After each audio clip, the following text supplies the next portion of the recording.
Memang video long. Nyo memang long dalam videonyo. Tapi kedrona Rizky yang po akun Rizky nyo apa? Rona jid mengkritik long jid ne pegah dempu ke long jid dempu segala macam jid ne pegah ke long. Tapi babah Rona mbek mempermalukan laki-laki lain. Emang nah le tak urung pegah babah Rona lagi babah Harat. Babah Rona hana sama dengan ata di miup Rona bang. Nah, nya ne cok ne cang-cang ne tek-tek ne jok ka saya pungo bang bah. Rona jet bang sepuas jih ne komen atagok sepuas jih ne balah atagok. Tapi babah ne jaga bacut. Karena semasa tanyo hana mengganggu kehidupan gop, tanyo mbek tak ganggu gop. Rona jet ne temui long jet, mandum jet. Ne follow lo Instagram long jet mimi lebdah ne laki nomor pegah bangan long, ne jumpa ngan long pajan pun kapan pun di mana pun. Jam berapa? Jet tak jumpa dua ada pegah apa.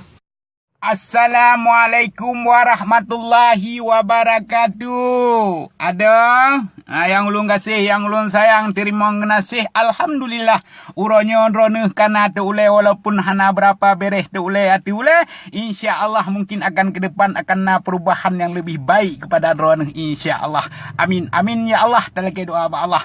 Jadi kemasalah roneh nemurumpok ngulun tuan pajan-pajan nemurumpok nyan hana ji kemasalah. Tapi yang nama masalah bacut hai ada dua kana yu tek-tek atanya jadi pagi gua merumpau longon ron hai ada dua. Hana kedua merumpau jaminan hai ada dua. Tapi yang penting hai ada gedanya bu mameh bedanya betari. Irone katari rupa hai ada dua yang lon kasih yang lon sayang kan. Cuman betari haba neng betari tutu karena gedanya adalah bangsa Aceh yang mulia, bangsa Aceh yang jauh hai ada dua. Ulun tuan lon teguru doron Bandung bukanlah untuk ulun tuan tapi untuk kitanya Bandung-Bandung saling ingat peringat kepada rakan-rakan yang nan dalam rantau maupun di dalam nangrau katanya insyaallah dengan nata tabur kebaikan akan jid ke kebaikan. Apabila kita taburkan keburukan maka keburukanlah akan datang kepada katanya. Yang ke makaji lembegah sabe-sabe saban-saban katanya tak jaga bangsa katanya, tak jaga rakan-rakan katanya supaya jika mentamah joh katanya,